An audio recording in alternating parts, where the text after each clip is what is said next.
Hey everyone, today we're going to be looking at trading earnings volatility even when the earnings implied volatility doesn't look good on the surface, right? So what we're going to do is we're going to go through the scan. We're going to go through, not really finding these, but more or less figuring out how to truly see if this is still a trade worth taking if we come across a lower implied move than in the past. And we're going to go through, how we can measure this, how we can mitigate it, how we can look to reasons why this is the case, why the implied move has came down, the same reason we look at why the implied move comes up, right? So that's fundamental, qualitative factors. Lastly, of course, structuring the trade. So let's get right down to the nuts and bolts, guys. Today's example is going to be on Costco's ticker symbol COSD. This reports earnings on March 2nd after the market closes, indicated right here. Now, we can see the implied move versus the average move is great. It's at 1.59.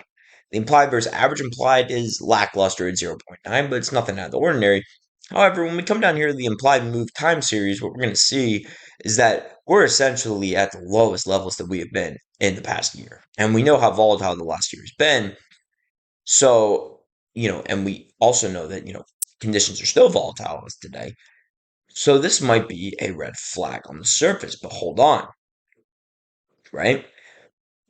First and foremost, we need to figure out, even with this low implied move, is this still a trade worth taking? And how can we, what do we look for with that? Well, guys, remember, I always say we don't get paid for this.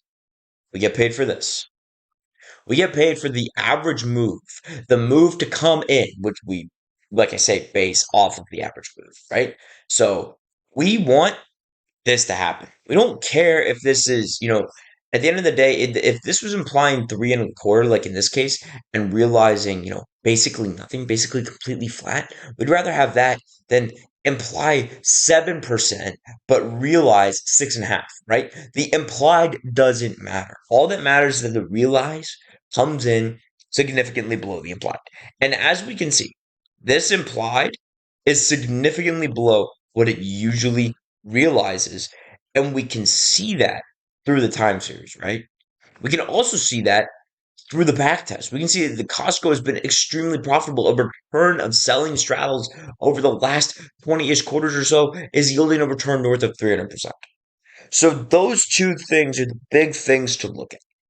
And those boxes completely check with an implied movers average move well above 1.25, which I personally would say is around the mark of, a good quality trade on a liquid name. Then we have obviously the return, the performance of this being excellent, right? Now to validate that, we're not getting stiffed here, right? We can do an implied volatility on 10-day versus the non-event IV. This basically shows, is the move still, is there market volatility coming into play with this as well? And what we can see is yes, right? We're currently seeing that this level is still in the general range of where it usually is, right? We can see this also here with this green line being the implied volatility for the 10-day, blue line non-event IV. We can see that this gap is still present. It may not be as big as this gap's in here or this gap's in here, but the gap is still present. It's not like there is no gap, right? So that's good from that regard, right? Now, why is this here? Well, that's a different story. And it's very hard to figure out sometimes. But one good case that I found qualitatively is that we can see the Costco has had, really good sales numbers recently. They've had analyst upgrades, right, from this, right? Strong buy ratings from this, right? And, retail type investment, your older age investors like, target markets such as CNBC, they're talking about adding Costco to the portfolio. That plus the analyst rankings, plus the good sales numbers might be leading us to why we're seeing this overall decline in the implied move because the market is less nervous about Costco. It's like, oh, well, Costco is a stud. Costco is a blue chip. There's no worry to be afraid. Obviously, it doesn't sound great to be selling volatility on. However, as people begin to figure out over time, hey, what Costco, earnings, selling volatility on it is extremely profitable. People are going to figure that out, and people might be front running this as well.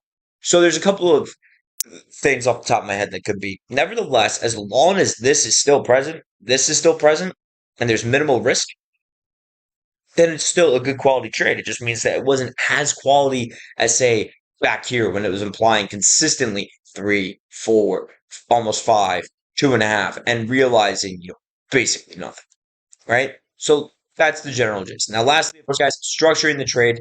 Again, it's going to be like the same thing, like, with a lot of trades centered around earnings, shorter dated options. It's going to be straps, right? And what we have here is these price slices indicate the average move, right? And the P&L from the average move after volatility is adjusted. And your break evens are going to be at, give or take 506 and then around 568.7 upside downside. This is assuming that you sold the closest to at the money. So that's going to be the 47.5s. And, obviously you can mitigate your deltas, you can hedge your shares, you can do a bunch of different things that you believe would be the best viable solution personally for your strategy. That is where you get to play in your own backyard, so to speak. So that is the general gist. Just to recap it, guys.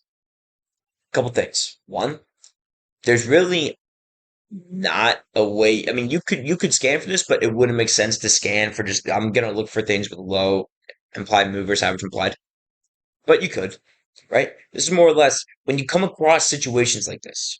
I want to show you guys how we can look to see if the trade is still promising, like implied move versus average move, historical movements, back tests, things of that nature. Obviously, also bell curves, right? We can see this blue versus the green, the realized versus the implied averages. We can see that it's great and that we should be expecting P&L here, right? I went through, of course, how we can, see why this might be happening. Do we agree with it? Do we disagree with it? Are we indifferent? Right? And lastly, of course, structuring the trade, figuring out what you should expect to make, understanding your break evens, and understanding your risks. So, guys, that is all I have for this one. If you have any questions, obviously feel free to message me or comment below. And if you guys have any tickers that you would like us to take a look at, feel free to comment below as well, and we will try to get to them. So that is all I have for this one. Enjoy the week. Peace.